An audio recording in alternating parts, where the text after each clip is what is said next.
इससे हे माधव अपने बांधव धृतराष्ट्र के पुत्रों को मारने के लिए हम योग्य नहीं हैं, क्योंकि अपने कुटुंब की मारकर हम कैसे सुखी होंगे। यद्यपि लोभ से भ्रष्ट चित हुए ये लोग कुल के नाशकृत दोष को और मित्रों के साथ विरोध करने में पाप क्यों नहीं देखते हैं। परंतु हे जनार्दन, कुल के नाश करने से होते हुए दोष को जानते हुए भी हम लोगों को इस पाप से हटने के लिए क्यों नहीं विचार करना चाहिए, क्योंकि कुल के नाश होने से सनातन कुल धर्म नष्ट हो जाते हैं। धर्म के नाश होने पे संपूर्ण कुल को पाई की भी बहुत दबा लेता है। अर्जुन कह रहा है वे विचारहीन हैं। हम भी विचारहीन होकर जो करेंगे वह कैसे शुभ होगा। माना कि वे गलत हैं, लेकिन गलत के प्रति उत्तर में हम भी गलत करेंगे तो क्या वह ठीक होगा। क्या एक गलत का प्रति उत्तर दूसरे गलत के लिए दिए जाने पर सही का निर्माण करता है। वह यह पूछ रहा है कि भूल है उनकी तो हम भी भूल करेंगे, तो दो भूलें मिलकर ठीक हो जाती है कि दुगुनी हो जाती है। माना कि उनका चित्त भ्रमित हो गया है, माना कि उनकी बुद्धि नष्ट हो गई है, तो क्या हम भी अपनी बुद्धि नष्ट कर ले और जो मिलेगा क्या वह इस योग है। क्या उसकी इतनी उपयोगिता है, क्या उसका इतना मूल्य है। ध्यान रखें, इसमें अर्जुन के मन में दोहरी बात चल रही है। एक और वह कह रहा है कि क्या इसका कोई मूल्य है। इसमें दो बातें हैं। हो सकता है कोई मूल्य हो और कृष्ण उसे मूल्य बता पाए तो वह लड़ने के लिए रैशनलाइज कर ले। हो सकता है कृष्ण समझ पाए कि ही मूल्य हो सकता है कृष्ण समझा पाए कि लाभ है, कल्याण है। हो सकता है कृष्ण समझ पाए कि बुराई को बुराई से काट दिया जाएगा, तब जो शेष बचेगा वह शुभ होगा, तो वह लड़ने के लिए अपने को तैयार कर ले। आदमी अपने को तैयार करने के लिए बुद्धिगत कारण खोजना चाहता है। अर्जुन के मन में दोनों बातें हैं। वह जिस तरह के प्रश्न को मौजूद कर रहा है वह यह है कि या तो मुझे भाग जाने के लिए स्वीकृति दे, या तो मैं एस्केप कर जाऊं, या फिर मैं युद्ध में उतरूं तो मुझे प्रयोजन स्पष्ट करा दे। वह अपने मन को साफ कर लेना चाहता है। युद्ध में उतरे तो यह जानकर निश्चित मना कि जो हो जा रहा है वह शुभ हो रहा है, या फिर युद्ध से भाग जाए। ये दो विकल्प उसे दिखाई पड़ रहे हैं। वह दोनों के लिए राजी दिखाई पड़ता है। दो में से कोई भी एक हो जाए।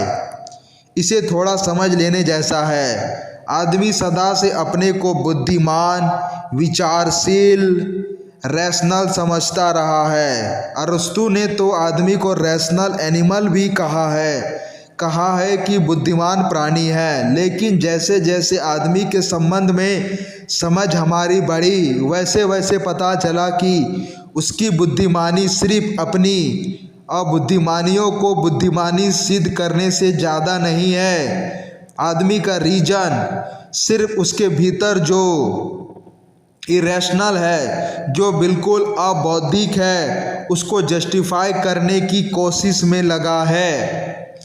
अगर उसे युद्ध करना है तो पहले वह सिद्ध कर लेना चाहेगा कि युद्ध से मंगल होगा, कल्याण होगा, फिर युद्ध में उतर जाएगा। अगर उसे किसी की गर्दन काटनी है तो वह पहले सिद्ध कर लेना चाहेगा कि उसकी गर्दन कट रही है। जिसकी गर्दन कट रही है उसके ही हित में यह कार्य हो रहा है, तब फिर वह गर्दन आसानी से काट सकेगा। अगर उसे आग लगानी है तो यह तय कर लेना चाहेगा कि इस आग लगने में धर्म की रक्षा होगी, तो वह आग लगाने के लिए तैयार हो जाएगा। आदमी ने उसके भीतर जो बिल्कुल अबौद्धिक तत्व है, उनको भी बुद्धिमानी से सिद्ध करने के लिए निरंतर चेष्टा की है। अर्जुन भी वैसे ही स्थिति में है, उसके भीतर लड़ने की तैयारी जो है, अन्यथा इस युद्ध में मैदान तक आने की कोई ज़रूरत ना थी। उसके मन के भीतर युद्ध का आग्रह तो है, राज्य वह लेना चाहता है, जो हुआ है उसके साथ उसका बदला भी चुकाना चाहता है, इसलिए तो वह युद्ध के इस आखिरी क्षण तक आ गया है। लेकिन वैसी तैयारी नहीं है जैसे दुर्योधन की है, जैसी भीम की है, पूरा नहीं है। मन बटा हुआ है, स्प्लिट है, टूटा हुआ है। कहीं भीतर लग भी रहा है कि गलत है, व्यर्थ है, और कहीं लग भी रहा है कि करना ही पड़ेगा। प्रतिष्ठा का, अहंकार का, कुल का, हजारों बातों का सवाल है। दोनों बातें उसके भीतर चल रही है, दोहरा उसका मन है, डबल माइंड है। और ध्यान रहे, विचारशील आदमी में सदा ही दोहरा मन होता है, विचारहीन में दोहरा मन नहीं होता, निर्विचार में भी दोहरा मन नहीं होता, लेकिन विचारशील आदमी में दोहरा मन होता है। विचारशील आदमी का मतलब है जो अपने भीतर की निरंतर डायलॉग में, डिस्कशन में लगा है, जो अपने मन की भीतर ही विवाद में लगा है, अपने को ही दो हिस्सों में करके क्या ठीक है क्या नहीं है इसका उत्तर प्रत्युत्तर कर रहा है। विचारशील आदमी 24 घंटे अपने भीतर चर्चा कर रहा है स्वयं से ही। वह चर्चा अर्जुन के भीतर चलती रही होगी, समझा बुझाकर वह अपने को युद्ध के मैदान पर ले आया है कि नहीं लड़ना उचित है, लेकिन युद्ध की पूरी स्थिति का उसे पता नहीं था। पिछले महायुद्ध में जिस आदमी ने हिरोशिमा पर एटम बम गिराया, उसे भी कुछ पता नहीं था कि क्या होगा। उसे इतना ही पता था कि एक बटन दबा देनी है और नीचे एटम बम गिर जाएगा। उसे यह भी पता नहीं है कि इस एटम बम से 1 लाख आदमी मरेंगे। उसे कुछ भी पता नहीं है, उसे सिर्फ एक ऑर्डर है, एक आता है जो उसे पूरी करनी है, और आज्ञा यह है कि उसे जाकर हवाई जहाज़ के एक बटन दबा देनी है। हिरोशिमा के ऊपर बटन दबाकर लौट आया। जैसे सारी दुनिया को पता चला, ऐसे ही उसको भी पता चला कि 1 लाख आदमी मर गए। फिर उसकी नींद हराम हो गई। फिर वह आदमी रात दिन लाखों मुर्दों देखने लगा। उसके प्राण थरथराने लगे, कांपने लगे, उसके हाथ पैर में कंपन होने लगा। फिर तो अंततः उसने हमले करने शुरू कर दिए अपने पर। नाड़ी काट डाली एक दिन, सिर पर हथौड़ी मार ली। फिर तो उसे पागल खाने में रखना पड़ा। फिर तो उसे ने दूसरों पर भी हमला शुरू कर दिए। फिर तो उसे जंजीरों में रखना पड़ा। उसकी नींद बिल्कुल चली गई और वो आदमी एक ही अपराध की ग्लानि से भर गया। गिल्ट एक ही उसको पकड़ गई कि मैंने लाख आदमी मारे हैं, लेकिन उसे कोई पता नहीं था। अब जो हमारी युद्ध की व्यवस्था है बिल्कुल इनह्यूमन है। अब हम उसमें पता नहीं चलता, मारने वाले को भी पता नहीं चलता कि वह लाख आदमियों की मौत का बटन दबा रहा है।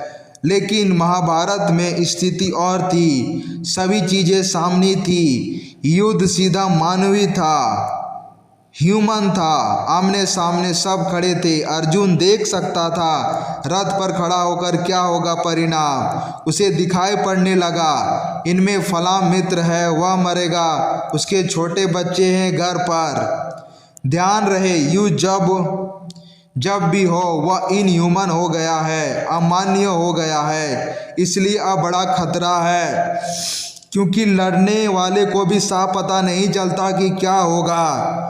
जो हो रहा है बिल्कुल अंधेरे में हो रहा है।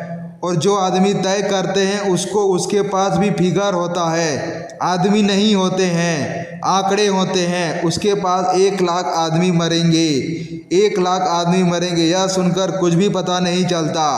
1 लाख आदमियों को सामने खड़ा करिए, खड़े हो जाइए मंच पर, देखिए कि 1 लाख आदमी मरेंगे। तब इनकी 1 लाख पत्नियां भी दिखाई पड़ती है, इनके लाखों बच्चे भी दिखाई पड़ते हैं, इनकी माँ भी होगी, इनके पिता भी होंगे, इनके नाम मालूम क्या क्या जिम्मेवारियाँ होगी। इन 1 लाख को मारने की जिम्मेवारी अगर हिरोशिमा पर बम डालने वाले को सामने होती तो मैं नहीं सोचता कि वो आदमी कहता इससे मैं मर जाना पसंद करूँगा, यह आज्ञा मैं नहीं मानता। उसके सामने भी सवाल उठता, इनको मारना है, यह नौकरी, क्या नौकरी के लिए इनको मारना सही रहेगा? अर्जुन को सवाल उठा, सामने था सब मिथ, उसे सब दिखाई पड़ने लगा। ये विधवाएं रोती बिलखती दिखाई पड़ने लगी। इनमें ना मालूम कितने उसके प्रियजन थे, उनकी विधवाएं होंगी, उनके बच्चे तड़पेंगे। रोके, यह सब लाशों से भर जाएगा मैदान। यह इतना साफ उसे दिखाई पड़ा कि अपने को समझा बुझाकर लाया था कि लड़ना उचित है। वह सब डवाडोल हो गया। उसे दूसरे मंच में कहना शुरू कर दिया, यह तू क्या करने जा रहा है? यह तो पाप होगा, इससे बड़ा पाप और क्या हो सकता है? और इसलिए कि राज मिल जाए, और इसलिए कि धन मिल जाए, इसलिए कि थोड़ा सुख मिल जाए, इन सबको मारने की तैयारी में निश्चित ही वह विचारशील आदमी रहा होगा। उसके मन में इनका इनकार करना शुरू कर दिया, लेकिन इनकार में दूसरा मन भीतर बैठा हुआ है और वह दूसरा मन भी बोल रहा है, अगर कोई रैशनलाइजेशन मिल जाए, अगर मिल जाए कि नहीं, इसमें कोई हर्ज नहीं, यह उचित है बिल्कुल, यह औचित्य मालूम पड़ जाए तो वह अपने को इकट्ठा कर ले, एकजुट कर ले, युद्ध में उतर जाए। कृष्ण से पूछते वक्त अर्जुन को भी पता नहीं है कि उत्तर क्या मिलेगा, और कृष्ण से पूछते वक्त अर्जुन को भी साफ नहीं है कि स्थिति बाद में क्या बनेगी। कृष्ण जैसे आदमी प्रिडिक्टेबल नहीं होते, कृष्ण जैसे आदमियों की उत्तर निश्चित नहीं होते, रेडीमेड नहीं होते। कृष्ण जैसे आदमी के साथ पक्का नहीं है कि वह क्या कहेंगे, लेकिन अर्जुन के साथ पक्का है कि वह 2 बातें चाह रहा है, या तो सिद्ध हो जाए, या युद्ध उचित है, नीति सम्मत है, धार्मिक है, लाभ होगा, कल्याण होगा, श्रेयस मिलेगा, इस लोक में परलोक में सुख मिलेगा, तो यह युद्ध में वह कूद जाएगा। और अगर यह सिद्ध हो जाए नहीं हो सकता तो वह युद्ध से भाग जाएगा। उसके सामने 2 विकल्प स्पष्ट है और उन दोनों के बीच उसका मन डोल रहा है। दोनों के बीच उसके भीतर मन में बटाव है, लड़ना भी चाहता है। अगर उसका मन लड़ना ही ना चाहता तो कृष्ण से पूछने की कोई भी जरूरत नहीं थी। अभी मैं एक गांव में था, एक युवक मेरे पास आए और उन्होंने मुझसे पूछा कि मैं संन्यास लेना चाहता हूँ, आपकी क्या सलाह है? मैंने कहा, जब तक मेरी सलाह की ज़रूरत हो तब तक तुम संन्यास मत लेना, क्योंकि संन्यास कोई ऐसी बात नहीं कि मेरी सलाह से लिया जा सके।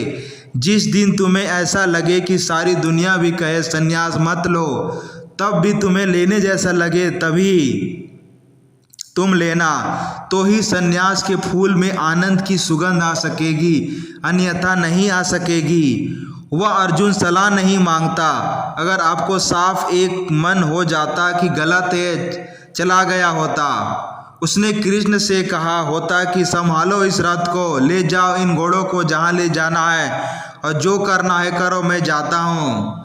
कृष्ण कहते कि मैं कोई सलाह देता हूँ, तो वह कहता, बिन मांगी सलाह ना दुनिया में कभी मानी गई है ना मानी जाती है। अपनी सलाह अपने पास रखे।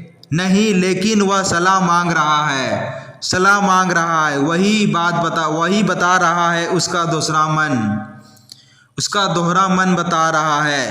अभी उसको भी भरोसा है कि कोई सलाह मिल जाए तो युद्ध कर ले, वो भरोसा है उसके भीतर, इसलिए कृष्ण से पूछ रहा है। अगर यह भी पक्का होता कि युद्ध करना उचित है, तब कृष्ण से कोई सलाह लेने की जरूरत ना थी। युद्ध की सब तैयारी हो गई थी।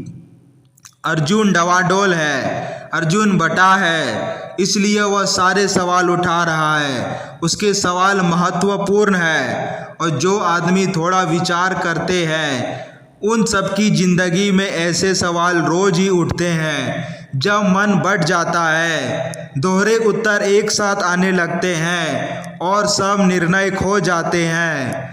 अर्जुन संशय की अवस्था में है, डिसीजन लेस में खो गई है।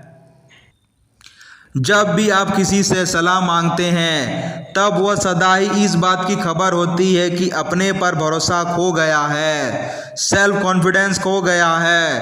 अब अपने से कोई आशा नहीं उतरती, क्योंकि अपने से जो उत्तर एक से बलपूर्वक आ रहे हैं, एक ही एम्प्लेक्स में आ रहे हैं। दोनों में तय करना मुश्किल है। कभी एक ठीक कभी दूसरा ठीक मालूम पड़ता है, तभी आदमी सलाह मांगने जाता है। जब भी कोई आदमी सलाह मांगने जाता है तब जानना चाहिए वह भीतर से इतना बट गया है कि अब उसके भीतर उसे उत्तर नहीं मालूम पड़ रहा है। ऐसी उसकी दशा है। वह अपनी उसी दशा का वर्णन कर रहा है। तथा हे कृष्ण, पाप के अधिक बढ़ जाने से कुल की स्त्रियां दूषित हो जाती है और हे कृष्ण, स्त्रियों के दूषित होने पे वर्ण संकर उत्पन्न होता है और वर्ण संकर कुल धातियों को और कुल को नरक में ले जाने के लिए होता है। लोप हुई पिंड और जल की क्रिया वाले इनके पितर लोग भी गिर जाते हैं और इस वर्ण संकर कारक दोषों के कुल घातियों के सनातन कुल धर्म जाति धर्म नष्ट हो जाते हैं। हे जनार्दन, नष्ट हुए कुल धर्म वाले मनुष्यों का अनंत काल तक नरक में वास होता है, ऐसे हमने सुना है। अर्जुन, बहुत मार्गों से क्या क्या बुरा हो सकता है युद्ध में उसकी खोजबीन कर रहा है। उसके मन में बहुत बुराइयां दिखाई पड़ रही है। अभी ही नहीं, आगे भी संतति जैसी हो जाएगी, वर्णन कैसे विकृत हो जाएगा, सनातन धर्म कैसे नष्ट हो जाएगा, वह सब खोज रहा है। यह बहुत अजीब लगेगा कि उसे इस सब की चिंता क्यों है। लेकिन अगर हिरोशिमा के बाद बर्टन रसल और पश्चिम के समस्त युद्ध विरोधी लोगों का साहित्य देखे तो वह हैरान होंगे। वे सभी यही कर रहे हैं। बच्चे विकृत हो जाएंगे, व्यवस्था नष्ट हो जाएगी, सभ्यता नष्ट हो जाएगी, धर्म खो जाएगा, संस्कृति खो जाएगी। जो अर्जुन को ख्याल आ रहा है वह ख्याल हिरोशिमा के बाद सारी दुनिया के शांतिवादी लोगों को आ रहा है। शांतिवादी कह रहा है, शांतिवादी युद्ध से क्या बुरा हो सकेगा, उसकी तलाश में लगता है। लेकिन उसकी सारी तलाश, जैसे मैंने कहा, उसके भीतर पलायन की जो वृत्ति पैदा हो रही है उसके समांतर में कारण खोजने की होती है। हम वही खोज लेते हैं जो हम करना चाहते हैं, लेकिन दिखाई ऐसा पड़ता है कि जो होना चाहिए वही हम कर रहे हैं। हम जो करना चाहते हैं हम उसकी ही दलीलें खोज लेते हैं और ज़िंदगी में सब की दलीलों के लिए सुविधा है। जो आदमी को करना चाहता है उसके लिए पक्ष की सारी दलीलें खोज लेता है।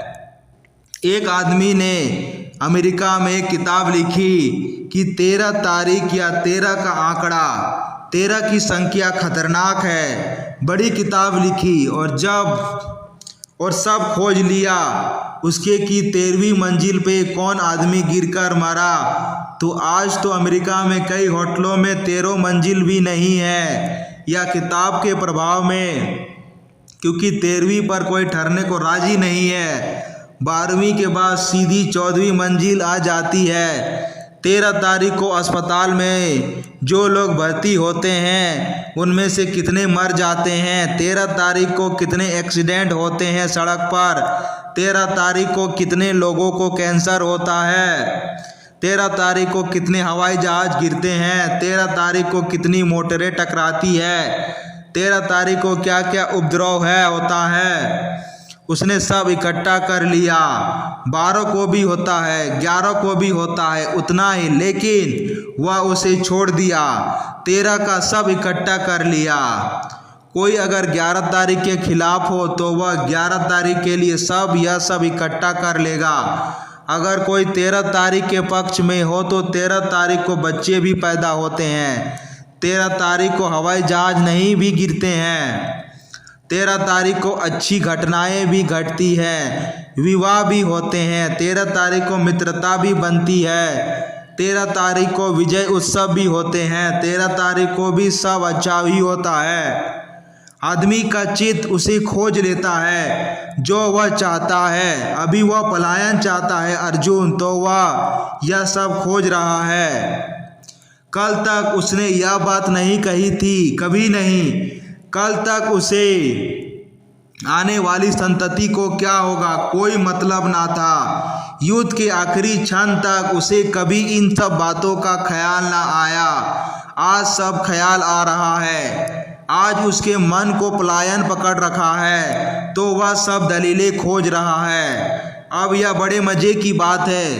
कुल मालूम इतना है कि वह अपनों को मारने से भयभीत हो रहा है, लेकिन दलीलें बहुत दूसरी खोज रहा है। वह सब दलीलें खोज रहा है। मामला कुल इतना है कि वह ममत्व से पीड़ित है, मोह से पीड़ित है, अपने को मारने की हिम्मत नहीं जुटा पा रहा है। इतनी सी बात है, लेकिन इसके आसपास वह बड़ा जाल फिलॉसफी खड़ी कर रहा है। हम सब करते हैं। छोटी सी बात जो होती है अक्सर ऐसा होता है कि वह बात हम छोड़ ही देते हैं। जो होती है उसके आसपास जो जाल हम खड़ा करते हैं वह बहुत ही दूसरा होता है। एक आदमी को किसी को मारना है तो वह बहाने खोज लेता है। एक आदमी को क्रोध करना है तो वह बहाने खोज लेता है। एक आदमी को क्रोध करना है तो वह बहाने खोज लेता है। एक आदमी को भागना है तो वह बहाने खोज लेता है। आदमी को जो करना है वह पहले आता है और बहाने खोजना पीछे आता है। वह कृष्ण देख रहे हैं और हंस रहे हैं, समझ रहे हैं कि ये सब जो दलीलें वो दे रहा है ये चालबाजी की दलीलें हैं। ये दलीलें वास्तविक नहीं है, ये सही नहीं है, या उसकी अपनी दृष्टि नहीं है, क्योंकि उसके अभी आज तक किसी को मारते वक्त नहीं सोचा। कोई ऐसा पहला मौका नहीं। वह मार रहा है। वह निष्णात योद्धा था। मारना ही उसकी जिंदगी भर का अनुभव और कुशलता है और मारना ही उसका बल है। तलवार ही उसका हाथ है, धनुष बाण ही उसका आत्मा है। ऐसा आदमी नहीं है कि कोई तराजू पकड़े बैठा रहा हो, अचानक युद्ध पर लाकर खड़ा कर दिया गया हो। इसलिए उसकी बातों पर कृष्ण जरूर हंस रहे होंगे। वह जरूर देख रहे होंगे कि आदमी कितना चालाक है। सब आदमी चालाक है। जो कारण होता है उसे हम भुलाते हैं और जो कारण नहीं होता उसके लिए हम दलीलें इकट्ठी करते हैं। और अक्सर ऐसा होता है कि खुद को ही दलीलें देकर हम समझा लेते हैं, मूल कारण छूट जाता है। लेकिन कृष्ण चाहेंगे कि उसे मूल कारण ख्याल में आ जाए, क्योंकि मूल कारण अगर ख्याल में हो तो समझ पैदा हो सकती है। अगर मूल कारण छिपा हो तो दूसरे फॉल्स रीजन, झूठे कारण इकट्ठे कर लिए गए। अर्जुन को क्या मतलब है कि आगे क्या होगा। धर्म की उसे कब चिंता थी कि धर्म विनष्ट हो जाएगा। कब उसने फिक्र किया कि था कि ब्राह्मण की कहीं कुल विकृत ना हो जाए। कब उसने फिक्र की थी। इन सब बातों की कोई चिंता नहीं थी कभी। आज अचानक सब चिंताएं उसके मन पर उतर आई। यह समझने जैसा है कि सारी चिंताएं क्यों उतर रही है, क्योंकि वह भागना चाहता है। भागना चाहता है तो ऐसा नहीं दिखेगा कि कायर है, वजह से भागेगा। रीजनेबल होगा उसका भागना। कहेगा कि इतने कारण थे इसलिए भागता हूँ।